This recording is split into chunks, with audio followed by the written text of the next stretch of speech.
के शो में। वजीर आजम की जानिब से फौरी 30 एहतसाब अदालतों की मंजूरी। सुप्रीम कोर्ट का करप्शन केसेस की रोजाना समाअत का हुक्म।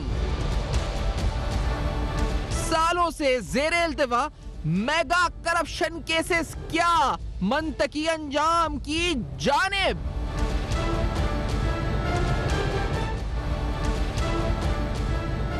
अस्सलाम वालेकुम। बस पर्दा हकाइक सनसनीखेज इंकशाफात प्रोग्राम बेनकाब में हूँ आपके साथ सैफान खान। वज़ीर आज़म इमरान खान साहब की तरफ से एक नहीं कई बार कहा गया और हालिया जो मुतालबा हुआ वो यही हुआ कि रोज़ाना की बुनियाद पे समाअत हो, मेगा करप्शन केसेस मंतकी अंजाम तक पहुँचें, ये चोर लुटेरे जो पैसा लेके गए हुए हैं बाहर, वो जो भी हैं उनका पैसा कौम को वापस मिले या स्टेट एक्सचेकर को वापस मिले। क्या कहा इमरान खान साहब ने, प्राइम मिनिस्टर ऑफ पाकिस्तान ने? आपको पहले सुनाते हैं फिर आगे बढ़ते हैं। Let's hear this. मेरी रिक्वेस्ट है जनाब चीफ जस्टिस साहब, जो गवर्नमेंट से आपको लॉजिस्टिकल सपोर्ट चाहिए हम देने के लिए तैयार हैं। जिस तरह की आपको हमारे से मदद चाहिए हम आपको देने के लिए तैयार हैं, लेकिन खुदा के वास्ते डे टू डे हेयरिंग करके ये केसेस खत्म करें। अब इसी सिलसिले में एक तो डे टू डे हेयरिंग का मामला है और एक और अहम जो डेवलपमेंट हुई है वो अकाउंटेबिलिटी कोर्ट्स, जो नए अकाउंटेबिलिटी कोर्ट्स हैं 120, उनमें से 30 की जो मरहलावार, अभी जो 24 हैं, 24 से बढ़कर ये 54 हो जाए, 54 हो जाएंगे। एक अहम डेवलपमेंट हुई है कि अकाउंटेबिलिटी कोर्ट्स की मंजूरी दी गई है। प्राइम मिनिस्टर ऑफ पाकिस्तान की तरफ से कहा गया, जो नया जो 1 से 2 दिन कल बात हुई, 120 एहतसाब अदालतों की मंजूरी दी गई क़याम की, और वज़ीर आज़म ने नई एहतसाब अदालतों के क़याम के लिए फाइनेंस और इस्टेब्लिशमेंट डिवीजन को मुकम्मल ताउन की हिदायत की है। तर्जुमान वज़ारत कानून के मुताबिक वज़ीर आज़म ने इस हवाले से जो आसामियों की तश्कील और फंड्स की फराहमी का हुक्म भी दिया है, और वज़ीर आज़म की मंजूरी के बाद पहले मरहले में 30 एहतसाब अदालतें, यानी जो फर्स्ट फेज है इसका, वो 30 एहतसाब अदालतें कायम की जाएंगी। इससे पहले सुप्रीम कोर्ट ऑफ पाकिस्तान अपने ऑर्डर में यह कह चुका है कि आप 1 माह के अंदर 120 अदालतें कायम करें अकाउंटेबिलिटी कोर्ट्स। ये कहा गया था, 1 माह की मोहलत दी गई थी और कहा यह गया था कि अदालत उस्मा ने 120 नई एहतसाब अदालतों के क़याम से मुतालिक 1 माह में फैसला करने का हुक्म दिया था। वज़ारत कानून से नैब रूल से मुतालिक रिपोर्ट भी तलब की गई थी और सुप्रीम कोर्ट ने वज़ारत कानून में मुस्तकिल सेक्रेटरी तैनात करने की हिदायत भी की थी। अब मामला ये है कि इससे फ़र्क क्या पड़ेगा, ये अहम सवाल है जो हम लेके जाते हैं। मंसूर खान साहब साबिक अटॉर्नी जनरल भी साथ मौजूद हैं, ब्रिगेडियर मुसद्दिक अब्बासी साहब भी साबिक डीजी नैब, और आरिफ चौधरी साहब सीनियर माहिर कानून साथ मौजूद हैं। अनवर मंसूर खान साहब फरमाइएगा, 30 नई एहतसाब अदालतें, एक तो टाइमिंग्स पे क्या फ़र्क पड़ेगा कि क्या जल्दी फैसले होंगे, और दूसरा क्वालिटी ऑफ डिसीजन पे क्या फ़र्क पड़ेगा? अनवर मंसूर साहब। हाँ, बिस्मिल्लाहिर्रहमानिर्रहीम, बहुत शुक्रिया। देखिए, मैं आपको ज़रा सा बैकग्राउंड बताना चाहूँगा कि क्यों डिले होता है, और उसके बाद फिर मैं इसको एक्सप्लेन करूँगा कि कैसे ये ठीक हो सकता है जी। बेसिकली जो डिले होती है वो इसलिए होती है कि एक तो जजेस के पास काम की नौयत ऐसी तरह की है कि उसके अंदर वो शॉर्टकट्स नहीं ले सकते, और उनके पास इतने तादाद हैं केसेस के कि वो जाहिर है कि फिर टाइम ज़्यादा लगाते हैं केसेस को डिसाइड करने में। नैब लॉ के अंदर टाइम दिया हुआ है कि इतने पीरियड के अंदर आप डिसाइड कर लेंगे, मगर वो पॉसिबल नहीं है, इसलिए कि वो जिस तरीके से केस को चलाना होता है उसमें टाइम काफ़ी लग जाता है। अब अगर नंबर ऑफ कोर्ट्स बढ़ा देंगे, और मैं इससे एक केवियट साथ में रखूंगा कि बढ़ाने के साथ साथ जजेस की तैनाती भी हो, वेकेंट कोर्ट्स ना हो, उनका जो स्टाफ है वो भी पूरा हो, और उनके पास फैसिलिटीज जो हैं वो भी पूरी हों। उस सूरत में नंबर ऑफ केसेस हर जज के पास कम हो जाएंगे, और जब कम हो जाएंगे तो नेचुरली वो डे टू डे भी चला सकते हैं, और कानून में तरीका दिया हुआ है डे टू डे चलाने का, वो फिर प्रॉब्लम नहीं रहेगी। तो ये जल्दी हो सकता है बशर्त है कि ये सब चीज़ें पूरी तरह से उन कोर्ट को दी जाएं। नंबर 2 ये कि उसके अंदर हम जो वकला हैं वो भी तारीखें लेना बंद कर दें, उनको भी एक तरीका, उनको भी एक पाबंद करना पड़ेगा कि ये केसेस के अंदर उनको तारीखें नहीं मिलेंगी, और वो जो हैं केसेस चलाकर और वो मुस्तकिल तौर पर वहाँ पर मौजूद रहेंगे। हमारे यहाँ एक प्रॉब्लम आती है कि एक वकील के पास मुख्तलिफ केसेस होते हैं, कभी एक कोर्ट में जाना होता है, कभी दूसरे में जाना होता है, तो इसकी वजह से डिले होता है। तो वो डिले को भी हमें उसको देखना पड़ेगा किस तरह से वो ठीक हो। ये दो बड़ी बेसिक चीजें हैं, इनको अगर दुरुस्त कर दें तो कोई प्रॉब्लम नहीं है केसेस तेज चलाने में। आप समझते हैं ये हो सकता है, और कितने हफ्तों में हो सकता है आपको लगता है, ये जो आप दोनों बातें कह रहे हैं? देखिए बिल्कुल, देखिए जो जब कोई चीज को करना चाहे तो वो बिल्कुल हो सकता है। जैसे मैंने अभी अर्ज किया कि नंबर ऑफ कोर्ट बढ़ाने से फर्क तो पड़ेगा, मगर फिर हमें वकला का की अवेलेबिलिटी भी देखनी पड़ेगी। बिकॉज अगर फर्ज करें 120 कोर्ट हो गए हैं और 120 कोर्ट के अंदर वो केसेस डिस्ट्रीब्यूट हो जाते हैं, डिस्ट्रीब्यूशन के बाद अब एक कोर्ट से दूसरे कोर्ट का डिस्टेंस जो है वो बहुत दूर कर दिया अगर, तो फिर वो जा नहीं सकेगा एक वकील एक कोर्ट से दूसरे कोर्ट के अंदर। या तो एक कॉम्प्लेक्स होना चाहिए जिसके अंदर के एक कोर्ट ऊपर नीचे हो, करीब करीब हो, ताकि एक कोर्ट से दूसरे कोर्ट में जा सके। तो वो ये सब एडमिनिस्ट्रेटिव चीजें अगर कोई कर सकेगा तो बिल्कुल 100% ये काम हो सकता है। आरिफ चौधरी साहब, ये 975 रेफरेंसेस हैं, 24 अकाउंटेबिलिटी कोर्ट्स हैं, एकदम अगर 30 बढ़ते हैं तो ये 54 अकाउंटेबिलिटी कोर्ट्स हो जाएंगे, यानी डबल से ज्यादा हो जाएंगे। जो अनवर मंसूर साहब निशानदेही कर रहे हैं, अगर ये इतलाक होता है और अगर नहीं होता, मिसाल के तौर पे बिलफर्ज अगर ये इंप्लीमेंटेशन नहीं हो पाती रोजाना समातों की, तो क्या फिर कंटेम्प्ट पे भी जाया जा सकता है इसके खिलाफ? क्योंकि सुप्रीम कोर्ट का हुक्म है और अगर ऐसा नहीं होता तो फिर कंटेम्प्ट ऑफ कोर्ट होता है। बहुत शुक्रिया। बात यह है कि कंटेम्प्ट ऑफ कोर्ट में तो कोर्ट को जाके बताया जा सकता है कि अब तक क्या उन्होंने किया है, क्योंकि इसमें उस अंदाज में इस तरह की हिदायत जो है वो strict sense of contempt of court नहीं लगती। कोर्ट की मंशा ये होती है कि काम हो जाए, लेकिन साथ ही साथ कोर्ट को अगर मजबूरियां बताई जाती हैं और डेवलपमेंट बताई जाती है कि जी अब तक प्रोग्रेस बताई जाती है कि अब तक हमने ये काम किया है और इस तेज़ रफ्तारी के साथ हम काम कर रहे हैं, तो कोर्ट मुतमिन हो जाती है और उसमें कोर्ट की मंशा मकसद उनका सज़ा देना नहीं होता किसी को भी। दूसरा ये जो कहा जा रहा है कि कोर्ट्स के कायम होने से यकीनन फ़ायदा तो होगा जब ज़्यादा कोर्ट्स होंगी, लेकिन इसके साथ साथ बहुत ज़रूरी ये है कि प्रोसिक्यूशन का मामला भी आपको तय करना होगा कि उसमें प्रोसिक्यूटर्स आपको उस तादाद में लगाने होंगे और उस इस्तेदाद वाले प्रोसिक्यूटर लगाने होंगे। अभी आप देखिए, हैरान कौन बात यह है कि आपके नाक के नीचे जहां बहुत ज़्यादा अकाउंटेबिलिटी का काम होता है, केसेस ज़्यादातर यहाँ इस्लामाबाद में चलते हैं। इस्लामाबाद के अंदर ओवरऑल प्रोसिक्यूशन ब्रांच एग्जिस्ट नहीं करती और ये बात कई दफ़ा कही जा चुकी है, मैंने पॉइंट आउट कराया है। और दूसरी बात यह है कि इसके साथ अनवर मंसूर साहब ने भी निशानदेही की कि कॉम्प्लेक्स अगर जगह ऐसी हो कि जिसमें दो वकला को तकलीफ़ ना हो, एक जगह से दूसरी तरफ ना जाना पड़े और फासला ज़्यादा ना हो, तो बहुत आसानी हो सकती है। अब सूरत हाल यहाँ ये है कि एक ये जो कॉम्प्लेक्स है जुडिशल कॉम्प्लेक्स, जिसकी इस्लामाबाद के लिए मंजूरी हो चुकी है, बड़ा अरसा हुआ और PC1 मंजूर हो चुका है, PC2 अभी तक मंजूर नहीं हो रहा। ना पिछली गवर्नमेंट ने इस तरफ तवज्जो दी, ना इस हुकूमत ने अभी तक तवज्जो दी है। तो अगर हुकूमत की ये वाकई प्रायोरिटी है तो सिर्फ एहतसाब के साथ साथ बाकी मामलात जो है वो भी तो एहतसाब से कम नहीं है। उसके लिए मैं समझता हूँ कि हुकूमत को फिलफौर इस तरफ भी तवज्जो देनी चाहिए और कम अज़ कम कैपिटल के अंदर तो आपको ये जो वकला के लिए और जजेस के लिए जगह दरकार है, उस कॉम्प्लेक्स को फिलफौर मुकम्मल किया जाए। और मैं समझता हूँ कि जी जी जी मैं क्योंकि एक सवाल, क्योंकि ये जो कॉम्प्लेक्स है, आपने प्रोसिक्यूशन की बात की और आपने जजेस की भी, आपने अदालतों की बात भी की, कॉम्प्लेक्स की बात भी की, अनवर मंसूर साहब जजेस की बात भी कर रहे हैं, आपने प्रोसिक्यूशन की बात भी की, फिर अनवर मंसूर साहब ने वकीलों की बात की कि ज़्यादा डिले ना हो, डिफर ना हो केसेस।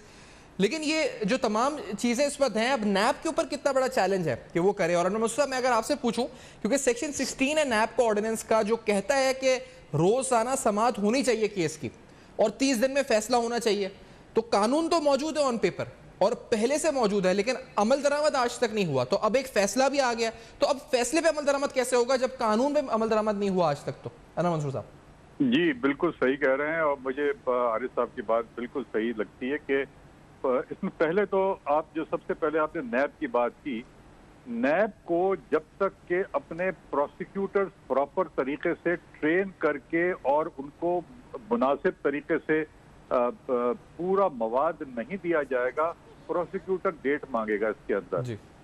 ये भी एक बड़ा एक अहम चीज है।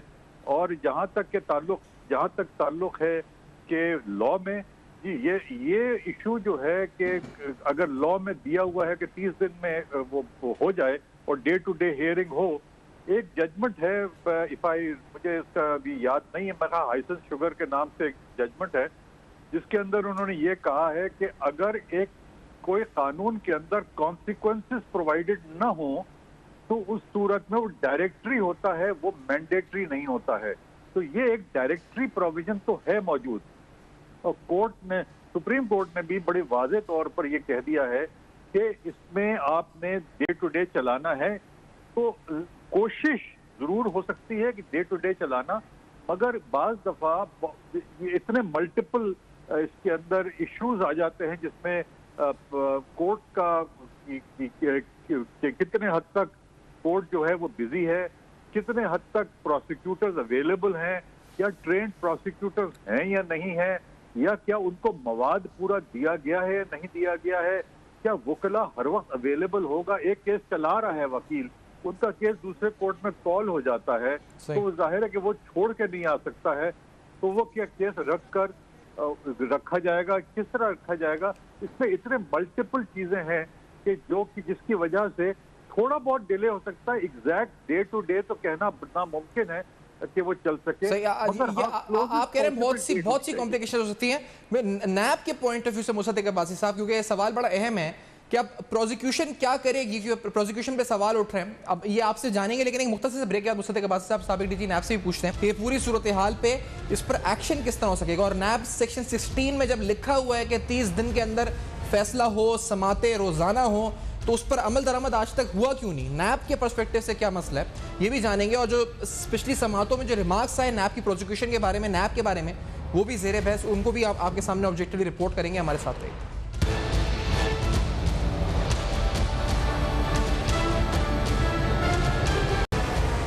Welcome back. आप देख रहे हैं बेनकाब, और बेनकाब में हम जानने की कोशिश कर रहे हैं कि रोजाना समातों से आखिर फर्क क्या पड़ेगा करप्शन रेफरेंसेस पे। ये जो करप्शन के खिलाफ मुहिम जारी है, जिसमें हम देख रहे हैं कि रिकवरीज भी हो रही हैं, अरेस्ट भी हो रहे हैं, मुकदमात भी बन रहे हैं नए आयरोज, इसमें किस तरह तेजी आ सकती है, मुंतकी अंजाम तक बैग कैसे पहुंच सकते हैं। इस अहम सवाल के साथ प्रोग्राम को आगे बढ़ाते हुए, जो मामला है, जब जेर समात हुआ ऑनरेबल सुप्रीम कोर्ट में, तो वहां honourable chief justice of Pakistan remarks थे। पहले आपको बताते हैं 8 जुलाई 2020 को जो रिमार्क्स थे, जब इस केस की समात हुई, तो ऑनरेबल चीफ जस्टिस ने कहा कि नैब रेफरेंस का जल्द फैसला ना होने से नैब कानून बनाने का मकसद ही खत्म हो जाएगा।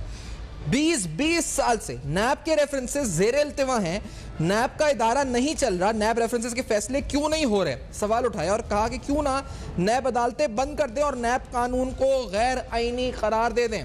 फिर इसी तरह 23 जुलाई 2020 को अपने रिमार्क्स में honourable chief justice of Pakistan ने कहा कि गलतियों से भरपूर रेफरेंसेस पर अदालतों को फैसले करने पर मुश्किलात होती हैं। करप्शन मुकदमात के फैसलों में ताखीर का आगाज ही नैब ऑफिस से होता है। और फिर नैब की तफ्तीश पर सवाल उठाया कि नैब में तफ्तीश का मेयार जांचने के लिए कोई निज़ाम मौजूद नहीं है। ये अहम तरीन इस वक्त आपके सामने समात के रिमार्क्स शेयर किए। मुसद्दिक अब्बासी साहब, फ़र्क क्या पड़ेगा इससे? प्रोसिक्यूशन के पॉइंट ऑफ व्यू से बताएं कि नैब अगर कहीं वीक है, वो किस तरह इंप्रूव हो सकेगा? बिस्मिल्लाहिर्रहमानिर्रहीम। Thank you very much Safan. बात यह है कि जो आपने स्टेटमेंट अभी पढ़ी है सुप्रीम कोर्ट की, उससे मुझे ऐसे लगता है कि नैब अदालतें जैसे कोई ज़ाती नैब की अदालतें हैं। ऐसा नहीं है।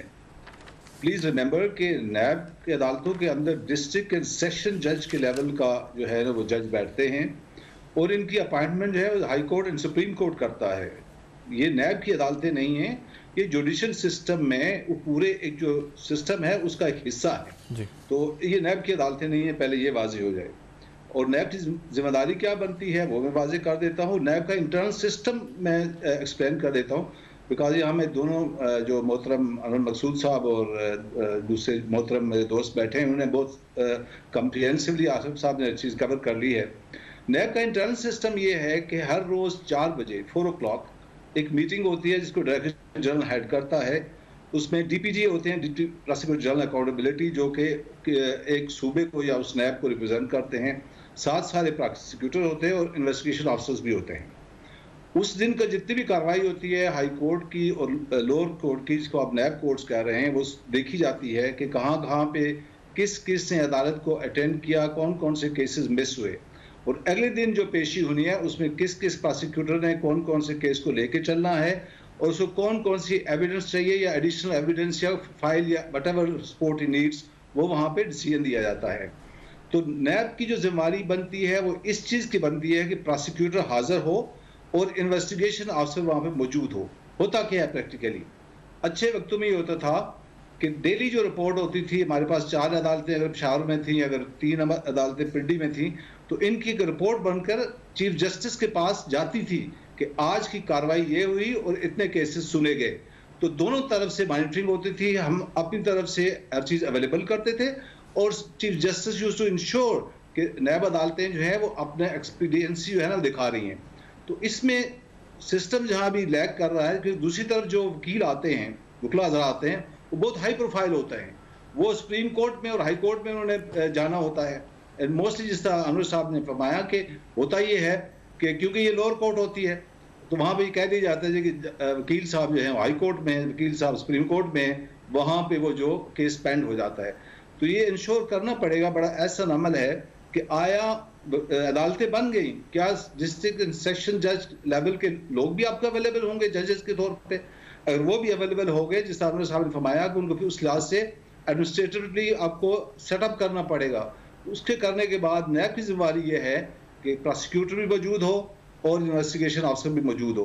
प्रोसिक्यूटर लायक है, नालायक है, हाई प्रोफाइल है, लो प्रोफाइल है, that's a different case all together. लेकिन नैब की इतनी जिम्मेदारी बनती है मेरे हिसाब से, बाकी जज पे डिपेंड करता है और सुप्रीम हाई कोर्ट को चाहिए। आई थिंक इस केस में हाई कोर्ट को मॉनिटर करना चाहिए, अपनी लोअर कोर्ट है मतलब मेन जो रीजन है एक्सपीडाइट करेंगी। इसका मतलब मेन रीजन है कि डिफेंडेंट का जो लॉयर है वो अगर पेश नहीं होता या अगर वो ऐसे हरबे इस्तेमाल करता है कि केस डिले हो जाए, that is the main reason आप समझ रहे हैं, अगर केसेस डिले हो रहे हैं ज़ेर इल्तवा है काफी अरसे से। तो जी ज्यादातर प्रैक्टिकली हमने यही देखा है। अच्छा, 265 लगा दी, वो रिजेक्ट हो गई, हाई कोर्ट में चले जाएंगे, हाई कोर्ट से रिजेक्ट हुई, सुप्रीम कोर्ट में चले जाएंगे, लंबा एक चेन चलना शुरू हो जाता है। कोई भी ऐसी जो रिक्वेस्ट वो डालते हैं, जब वो रिजेक्ट होती है किसी मुझे साहब ये जो नैब की कारकर्दगी रही है, मैं अगर ये एक रोशनी आपसे डलवाना चाहूंगा क्योंकि फ़र्क क्या पड़ेगा अगर रोजाना समातें होंगी। मुझे बताइए कि 2 साल के दौरान जो नैब की परफॉर्मेंस है, जो अगर उसका कहा जाए तो उसमें कहा गया कि 2 साल के दौरान बदनवाना अनासर से तकरीबन 363 अरब रुपए नैब ने वसूल कर लिए हैं। अब जो नैब कहती है, नैब के फिगर्स हैं, इसका मतलब, और कन्विक्शन रेट कहते हैं 68.8% है। इसका मतलब ये है कि ये बढ़ेगा रेशो या और ये गिर सकता है इस वक्त? देखिए जी, बात ये ना, अगर आप थर्ड वर्ल्ड कंट्रीज के टोटल एनालिसिस कर लें तो कन्विक्शन रेट जो लोअर कोर्ट्स का है नैब का, वो 70% हमेशा मार रहा है। एंड 70% लोअर कोर्ट का कन्विक्शन है, इसको कंपेयर करें एफआईए के साथ जो 5 से 7% से ज़्यादा नहीं है, इसको एंटी करप्शन एस्टेब्लिशमेंट के साथ अगर कंपेयर करें, इसका 2 से 3% नहीं है, तो it's a very very reasonable conviction rate. और यही प्रूव करता है कि नैब के बनाए हुए केसेस जो वो इतने बुरे नहीं हैं, वो 70% नंबर लेके पास हो रहे हैं। 30% चले आप फेल कर दें, लेकिन इस फैसले से उसमें इजाफा होगा या क्या होगा? इस फैसले से डेफिनेटली एक्सपीडाइट करेंगे, उससे नैब की कन्विक्शन रेट के ऊपर परसेंटेज में फर्क नहीं पड़ेगा, लेकिन डेफिनेटली केस जल्दी डिसाइड होंगे। जल्दी डिसाइड होने का फायदा ये होगा कि जस्टिस डिलेड वाला जो पब्लिक की बड़ी जबरदस्त ये लोगों की ये ह्यू एंड क्राई है कि जी केस अपने मंतक के इंजाम को नहीं पहुंचते, तो उम्मीद की जाती है कि इससे इंशाल्लाह सफान केस जल्दी एक्सपीडाइट होंगे। इस तरह हाई कोर्ट से जल्दी निकले, सुप्रीम कोर्ट से निकले। सुप्रीम कोर्ट ने बात का अपील कई साल नहीं लगती, ये भी तो आप देखें ना कि आगे भी इसको जाना चाहिए। केस ने लोअर कोर्ट में नहीं फैसला होना, इसे हाई कोर्ट में भी जाना है, सुप्रीम कोर्ट में भी जाना है, तो वहां पे भी एक्सपीडाइट करना जो है सुप्रीम कोर्ट का काम है और उसको मॉनिटर करना लाजमी होगा। सही है। तो मैं ये पूछूंगा आरिफ साहब आपसे सवाल कि क्वालिटी ऑफ जजमेंट में क्या फर्क पड़ेगा, क्वालिटी ऑफ डिसीजन, और इसके साथ साथ टाइम हवाले से क्या फर्क पड़ेगा? फिर क्या इससे अपील्स का मरहला कम हो जाएगा? ये सवाल भी लीगली मुसद्दिक साहब भी साथ हैं। इस ब्रेक के बाद हमारे साथ रहेगा।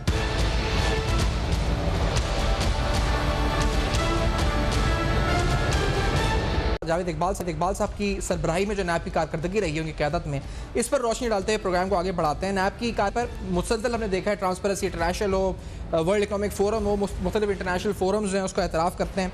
2 साल के दौरान बदनवाना अनासर से, यानी जब से चेयरमैन नैब आए हैं जावेद इकबाल साहब, 363 अरब रुपये वसूल किए गए हैं। नैब मुल्क से बदनवानी के खात्मे के लिए जो मुख्तलिफ इदारे भी कहते हैं कि एक मौसर और फाल जो इकदाम हैं वो कर रहा है। नैब की कारकर्दगी को बेहतर बनाने के लिए एक मॉनिटरिंग एंड इवेल्युएशन का निज़ाम वज़ा किया गया है और गैलप के सर्वेस के मुताबिक तकरीबन 59% लोग नैब पर पूरा एतमाद करते हैं पाकिस्तान की आबादी के। और नैब की मजमूई तौर पर जो सज़ा का तनासुब है यानी कन्विक्शन रेट है वो 68.8% है, जिस पर अभी आपने सुना शायद रीजन में सब में ज़्यादा ही है। और नैब ने अपने क़याम से अब तक 467 अरब रुपये वसूल कर चुका है, नैब और स्टेट एक्सचेकर में जमा करा चुका है। आरिफ चौधरी साहब, क्या ये तमाम चीज़ों में बेहतरी आएगी इन इंडिकेटर्स में आफ्टर दिस डिसीजन? 30 नई एहतसाब अदालतें, रोज़ाना समातें, क्वालिटी ऑफ डिसीजन और नंबर्स, ये तमाम इंप्रूव होंगे चौधरी साहब? पहली बात तो यह है कि इससे पहले भी अदालतों ने अहकामात जारी किए और ऐसे ऐसे केसेस हैं जिसमें डायरेक्शन दी जाती है कि जनाब ये इसे इतने अरसे में कंक्लूड किया जाए, लेकिन वो नहीं हुआ। और इससे बहुत अरसा पहले भी एक ज़माना आया था जब दहशतगर्दी वाले केसेस जो थे उनके बारे में टाइम फ्रेम तय किया गया और मैंने नहीं देखा, इवन हाई कोर्ट उस वक्त ट्रायल डायरेक्ट कर रही थी, मैंने नहीं देखा कि वो कंप्लीट हो सका अपने उस वक्त में। तो अब सूरत हाल ये है कि महज मायूसी की बात तो नहीं है, लेकिन एक बात की तरफ खासूसी तौर पर तवज्जो देने की ज़रूरत है कि नैब जो है, आपने दुरुस्त फरमाया कि नैब ने काफ़ी सारी रिकवरीज की हैं, नैब का काम काफ़ी बड़ा मौसर रहा है सारे अरसे में, लेकिन सुप्रीम कोर्ट की उन जजमेंट की रोशनी में नैब के ऊपर जितने सवालात उठ चुके हैं उसमें नैब को इसी हालत में रखते हुए बग़ैर तरमीमों के, बग़ैर नए लॉज बनाने के या नैब को रीऑर्गेनाइज और रीस्ट्रक्चर किए बग़ैर कानून के हवाले से अगर आप आगे बढ़ने की कोशिश करते हैं तो फिर तो वो सूरत हाल वही रहेगी। और इसके अलावा आपको ये भी ज़हन में रखना चाहिए हम सबको कि नैब को वो सारा पैरा फर्दीलिया नैब को भी मिलना चाहिए। नैब के अपने अंदर जो लोग मौजूद हैं जिनकी अपनी वाबस्तगियाँ दूसरे लोगों के साथ, मुल्ज़मान के साथ हैं और जिसके बारे में सवालात उठ चुके हैं, उसका कब इलाज होगा? और नैब की प्रोसिक्यूशन जो है वो कब आप उसे देख सकेंगे कि वो बहुत मजबूत प्रोसिक्यूशन कर रही है? और फिर नैब को पूरे तौर पर फोरेंसिक साइंस के साथ और बाकी जो जदीद चीज़ें इस वक्त चाहिए जुराइम को, यानी इस तरह के जो वाइट कॉलर क्राइम को अनर्थ करने के लिए वो कब हासिल होंगी? और फिर ये सारी चीज़ें अगर मिल के जाती हैं और नैब की प्रोसिक्यूशन भी दुरुस्त हो जाती है तो फिर आप ज़रूर ये फैसला करें कि नैब के बारे में जो आरा है, आरा नहीं है, ये अदालत के फैसले जो है उनको जब तक रिव्यू नहीं किया जाता, जब तक उसके बारे में दूसरी कोई फैसले नहीं आ जाते, तो वो तो सवाल उनके ऊपर उठेंगे। और फिर अदालत के अंदर सिर्फ ये नहीं है कि डिफेंस लॉयर जो है वो डेट्स देता है जी।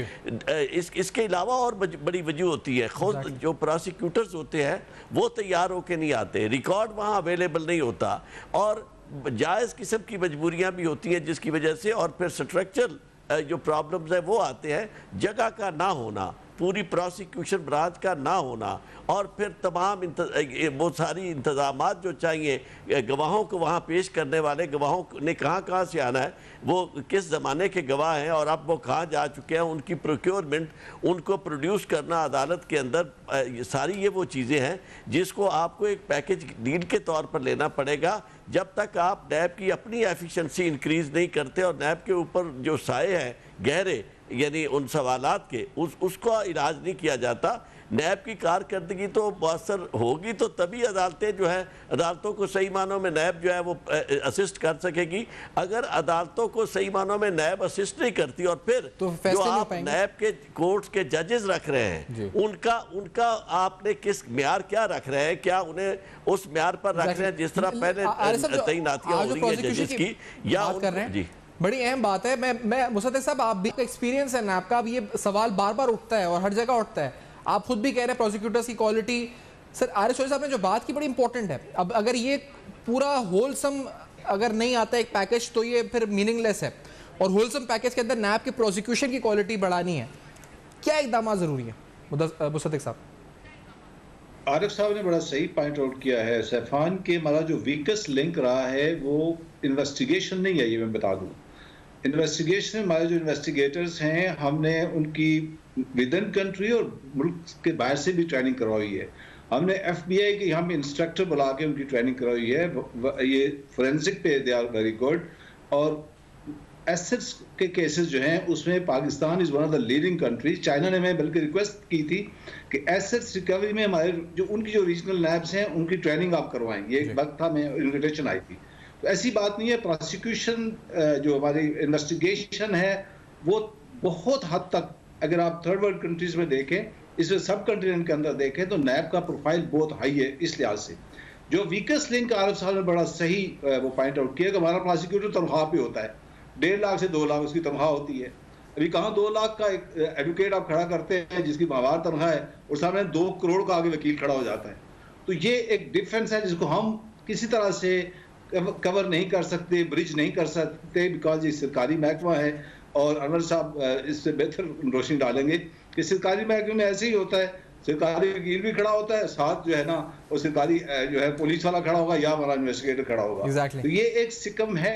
किसी ज़माने में जब नैब को एक मुशर्रफ के ज़माने में अच्छा वक्त था और खुला पैसा दिया गया था, तो हम बाकायदा अच्छी फर्म्स जो हैं, लॉ फर्म्स जो हैं, वो हायर करते थे। अगर 10 करोड़ का केस है तो हम 2 करोड़ देते थे लायर को, तो फिर जो है ना वो लायर्स की पिचिंग सही होती थी। अभी वो इस तरह से तो नहीं है, ये हमारे बहुत अहम नुकता है। आपने 2 लाख और 2 करोड़ का जो डिफरेंस बताया, मुसद्दिक साहब, आई टू टेक हियर मुसद्दिक साहब का, आरिफ चौधरी साहब का शुक्रिया अदा करते हुए मंसूर खान साहब का।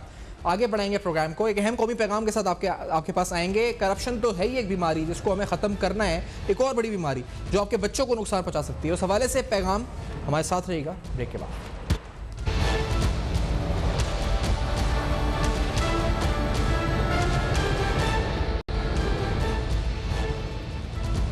Welcome back. आप देख रहे हैं बेनकाब, और बेनकाब में एक अहम पैगाम आपके लिए है। 2 कतरे अपने बच्चों को पोलियो के लाजमी पिलाएं। पोलियो की टीम जब इंसदाद पोलियो मुहिम के सिलसिले में आपके घर आए तो आपको लाजमी ये कतरे पिलाने, आपको इनकार हरगिज़ नहीं करना, क्योंकि सवाल आपके बच्चों के मुस्तकबिल का है। ये बात मेडिकली समझते हैं डॉक्टर मोहम्मद फरीदुद्दीन साहब, जो कि हेड ऑफ पीडियाट्रिक मेडिसिन है इस वक्त इंडस हॉस्पिटल, फैकल्टी के हेड भी हैं इस वक्त इंडस हॉस्पिटल के, हमें ज्वाइन कर रहे हैं। डॉक्टर साहब, क्यों ज़रूरी है और क्या पैगाम है आपका तमाम कौम को? जी, बहरहाल सबसे पहले तो बहुत बहुत शुक्रिया कि आपने मुझे अपने यहाँ पर दावत दी। और देखिए, सारी बात यह है कि पोलियो की जैसे हम बात करते हैं, पोलियो जो है वो हमारे वैक्सीनेशन के अंदर शामिल है, और ये हमारी उन 6 खतरनाक बीमारियां जो कि बच्चों के लिए प्रॉब्लम क्रिएट कर सकती हैं उनमें से शामिल है। और ये दुनिया भर में हर जगह पर ख़त्म हो चुका है, इरेडिकेट हो चुका है। और एक पाकिस्तान और अफगानिस्तान, ये 2 वाहिद मुल्क अब रह गए हैं जहां पर ये केसेस आ रहे हैं जो कि एंडेमिक एरियाज हैं अभी भी पोलियो के। और अगर आपको मैं थोड़े से, अगर मैं आपको, मुझे आप 1 मिनट दें, मैं आपको अगर कुछ फैक्ट्स एंड फिगर्स बताऊं कि अगर हम देखें कि 2017, 18, 19, 20 ये 4 साल के अंदर अगर हम देखें तो पाकिस्तान के अंदर 2017 में 8 केसेस हुए थे टोटल, सन 18 के अंदर जब 12, 19 के अंदर 147, और 2020 में अब तक के 79 केसेस है वो रिपोर्ट हो चुके हैं, जो कि लास्ट केस है वो 3 अक्टूबर को हुआ था। तो कहने का मकसद ये है कि अभी तक के हमारे पास केसेस आ रहे हैं। और अफगानिस्तान के अंदर अगर हम देखें तो ये कि 14, 21, 29, 53 ये केसेस हैं जो कि पिछले 4 साल के अंदर आ रहे हैं। तो पोलियो को हर हालत में हमें एक वजह के हराना जरूरी है, और जब तक कि हम इसको इरेडिकेट नहीं करेंगे, क्योंकि एक वो वाहिद बीमारी है जिससे जो सबसे बड़ा इशू ये हो रहा है कि एक इशू ये होता है कि ना सिर्फ ये कि वो अपाहज कर देते हैं, जिंदगी भर के लिए मफलूज कर देते हैं, बल्कि ज्यादा अगर एक वजह के पोलियो के अगर असरात हों तो फिर एक वजह जान भी जा सकती है। तो इसलिए ये जो बीमारी बहुत ज्यादा एक वजह इसको इरेडिकेट करना बहुत जरूरी है। सही। और जो अब जो मुहिम चल रही है इस सिलसिले में, क्योंकि ये तो आपने बताया कि जरूरी क्यों है, अभी भी लोग मना कर देते हैं। अगर ऐसे हैं, क्योंकि हम देखते हैं कवरेज रेशो क्या रहा, तो कुछ ना कुछ होता है कि कहीं ना कहीं हर्डल्स फेस करते हैं लोग, और उसकी कोई मिथ्स बनाई हुई है लोगों ने, कॉन्स्पिरेसी थ्योरीज बनाई हुई हैं इस पर। उन थ्योरीज के बारे में और इन ड्रॉप्स की मेडिकल कोई नुकसान नहीं है, इस बारे में क्या कहेंगे डॉक्टर साहब? ओके जी, देखिए, मैं ही आपको बताऊं कि इस वक्त जो कि पोलियो के जो मुहिम हो रही है वो 2 नवंबर से स्टार्ट हो रही है, और इसके अलावा फिर ये 8 नवंबर तक के चलेगी। ये सिर्फ और सिर्फ मैं आपको बात कर रहा हूँ कराची के अंदर, और सिंध के अंदर जो है ये तकरीबन 26 अक्टूबर से ये स्टार्ट हो चुका है, 26 अक्टूबर से, और ये 2 नवंबर तक के ये वहाँ पर पूरे इंटीरियर सिंध के अंदर ये चल रही है मुहिम। देखिए, ये कि बहुत सारे इसमें कॉजेज हैं, कोई एक नहीं। इसके ऊपर आपको मैं कहूँ कि अगर पूरा एक प्रोग्राम करें तो भी शायद कम होगा, कि जिसके अंदर लोगों के मिथ्स और डिसबिलीफ्स हैं जिसको हम चेंज अभी तक के नहीं कर पाए हैं। कुछ माइंडसेट्स हैं जिनको समझा के और जिनको बताकर, और ये मैं आपको माइंडसेट ये सिर्फ और सिर्फ कोई ऐसा नहीं है कि कोई खास तबके के लिए है, ये ऑल ओवर हर जगह पर। ये पढ़े लिखों के अंदर भी मैंने बहुत जगहों पर मेरे पास केसेस आते हैं कि जहाँ पर वो मुझसे ये सिर्फ पूछते हैं कि जी क्या हम अपने बच्चों को पोलियो के खतरे पिलाएं, और मेरा उनसे सवाल सिर्फ यही होता है कि क्यों ना पिलाएं। तो फिर वो मुझे जो जो थियरीज बताते हैं वो वैसी थियरीज। मैं डॉक्टर साहब उम्मीद करता हूँ कि ये सारी थ्योरीज डाई डाउन हो जाएंगी और आप जो कह रहे हैं कि क्यों ना पिलाएं ये हो। मुझे वक्त इख्तिताम पे पहुंचा, आपका मैसेज आप हम तक पहुंचा। बहुत प्रोग्राम में ज्वाइन डॉक्टर फरीदुद्दीन साहब की गुफ्तगू आप सुन रहे थे। आपका फीडबैक हमारे फेसबुक, ईमेल और ट्विटर पर मौसूल होता है। जरूर दीजिएगा। देखते रहिएगा। अब तक अपना बहुत ख्याल रखिएगा।